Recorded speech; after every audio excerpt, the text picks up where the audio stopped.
নমস্কার বন্ধুরা, এর আগে আমি আপনাদেরকে বেড়াচাপা আম হাট দেখিয়েছি। আজ কিন্তু চলে এসেছি আরও একটা আমের হাটে, গোবরডাঙ্গা আম হাট।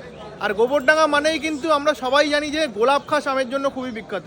তো গোবরডাঙ্গা আম হাটের আজকে আমের দাম কি চলছে, এখানে আম কি রেটে বিক্রি হচ্ছে, সবটাই তুলে ধরবো আপনাদের সঙ্গে থাকুন। আর এই পাশে এসেই কিন্তু দেখতে পাচ্ছি দাদা কিন্তু মানে আম কেনা বেচা করছে। দাদা, কত করে বিক্রি করলেন? আমি কিনলাম আচ্ছা, কিনলেন কত করে আজকে? 50 টাকা কিনলাম। হিমসাগর, তাই তো? হিমসাগর আচ্ছা, আমের আমদানি কিরকম হয়েছে এবার? আমের আমদানি এবছর খুবই কম। খুবই কম। আগের বার তো খুব লস হয়েছে, 4 টাকা 5 টাকা করে কেজি বিক্রি হচ্ছিল। এবার তাও একটু দাম পাওয়া যাচ্ছে নাকি? হ্যাঁ, আচ্ছা, আপনার কি আম গাছ আছে নাকি আপনিও কিনতে আসছেন? আমি কিনতে আসি না, আমি ঝুড়ির ব্যবসা করি। আচ্ছা আচ্ছা আচ্ছা, ঝুড়ির ব্যবসা করে।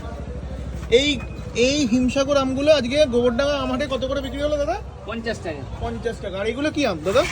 ওই হিমসাগর। এইগুলোও কিন্তু হিমসাগর। তো আমি আপনাদের যদি খুলে একটু দেখাই, এই দেখুন